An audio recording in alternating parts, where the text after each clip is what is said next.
Hello, I'm Papa. We're all staying indoors to try to stop the spread of the COVID-19 virus. And because of that, I'm unable to visit with my three grandsons, and I miss them. So I thought it might be fun to read a few of the books that I know they enjoy. And I'll put them up on YouTube, and my grandsons can access them there when their parents take them to it. If you happen upon these videos and you want to watch them too, that's fine with me, even though you're not one of my grandsons. So I'm going to start with Walt Disney's Dumbo. It's adapted by Teddy Slater, illustrated by Ron Dias and Annie Gunther. Dumbo, Mrs. Jumbo's baby boy, was the littlest elephant in the whole circus. He had a cute little trunk, a short little tail, and two of the biggest, floppiest ears ever. Mrs. Jumbo thought everything about her son was just perfect, but everyone else thought his ears were just plain ridiculous. The audience sneered at him, and the other elephants scorned him. Those big ears kept getting poor Dumbo into big trouble. The first time Dumbo lined up in the circus parade with the other elephants, he tripped over his own ears. The other elephants did not think that was very funny. Later, a bunch of bullies came to the circus. First, they teased Dumbo. When they got tired of that, they began to pinch and poke him. When one of the boys pulled his tail hard, Dumbo couldn't help but yell. Dumbo's mother ran to the rescue and gave that bully the spanking he deserved. The bully cried, "Help! Help! Wild elephant!" The audience panicked and raced for the exits. Circus guards surrounded Mrs. Jumbo and tied her up. "Put that beast in the prison car before she tramples all our customers," the ringmaster ordered. So the guards threw poor Mrs. Jumbo into a locked cage. Without his mother to protect him, Dumbo's life was harder than ever. The other elephants blamed Dumbo's big ears for giving them and Mrs. Jumbo a bad name. Luckily, Timothy Q. Mouse believed that the other elephants were wrong about Dumbo. Timothy decided to be Dumbo's friend. He would try to help Dumbo prove he was a good elephant. One day, the ringmaster decided to put Dumbo in a brand new act, the Great Pyramid. After the other elephants formed a big pyramid, Dumbo would leap off a springboard and land on its very top. Dumbo practiced long and hard, but no matter what he did, his floppy ears kept falling over his eyes. Timothy took care of that. "We'll just tie your ears in a knot," he said. "That should keep them out of your way." All went well until the first show. Dumbo's heart was pounding as he ran into the center ring. Suddenly, Dumbo's ears came undone and he tripped over them, flying right into the teetering pyramid of elephants. Crash! Smash! All the elephants came tumbling down. The elephants were furious. They declared that Dumbo was no longer one of them. The ringmaster was so angry that he threatened to send Dumbo to a zoo. But then when he calmed down a little bit, he decided instead to make Dumbo a clown. After all, the ringmaster thought, the funny-looking elephant would surely be able to make people laugh. The clowns made Dumbo the butt of all their jokes. They set off firecrackers under his feet and threw pies in his face. They tripped him and they teased him. To top it off, they decided to dress Dumbo like a baby and make him jump out of a fake burning building.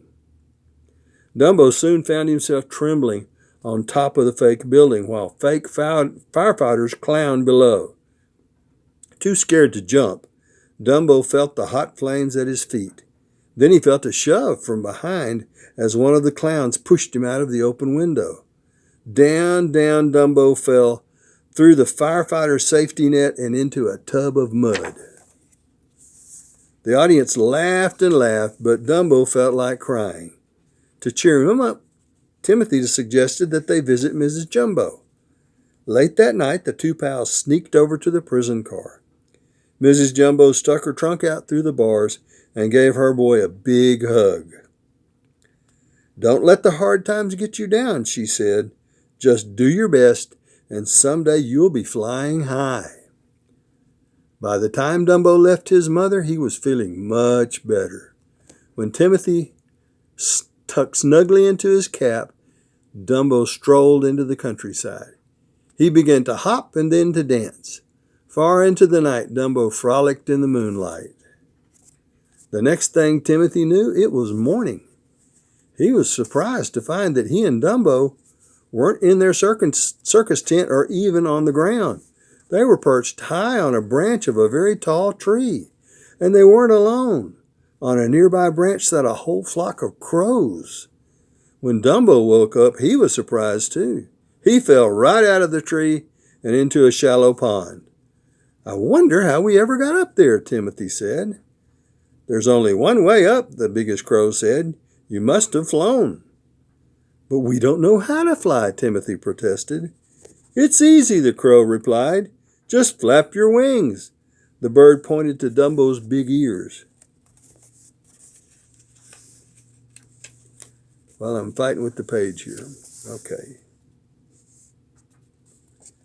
Timothy thought flying could be Dumbo's chance to prove he was a star elephant. But Dumbo didn't remember flying, and he didn't think he could do it again. "If you need a little help," a crow said, "take this."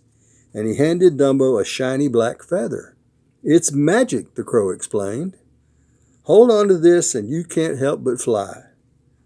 Dumbo took the magic feather in his trunk and began to flap his ears.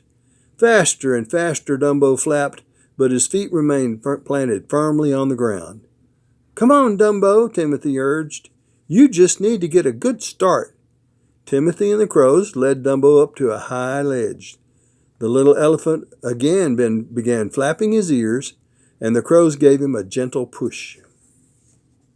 Suddenly, Dumbo was in the air. At first, he was scared and he almost crashed. But then he remembered his magic feather. He spread his big ears and suddenly he was flying like a bird. He swooped and he soared. What fun it was to fly! After thanking the crows, Dumbo and Timothy headed back to the circus. They got there just as Dumbo's act was about to begin.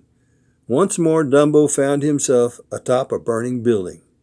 Once more, he was pushed through the window.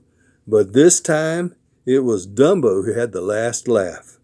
For instead of dropping like a stone into the net, he glided gracefully up into the air.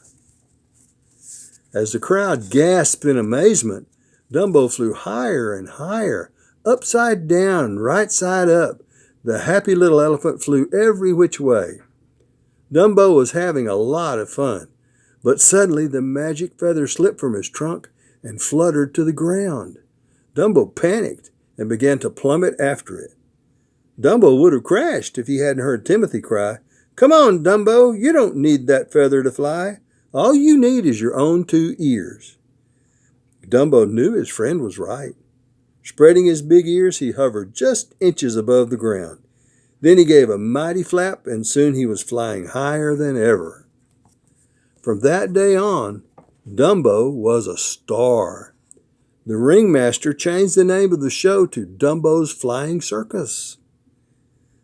And Dumbo got all the peanuts he could eat, plus a private car on the circus train where he could be with his mother.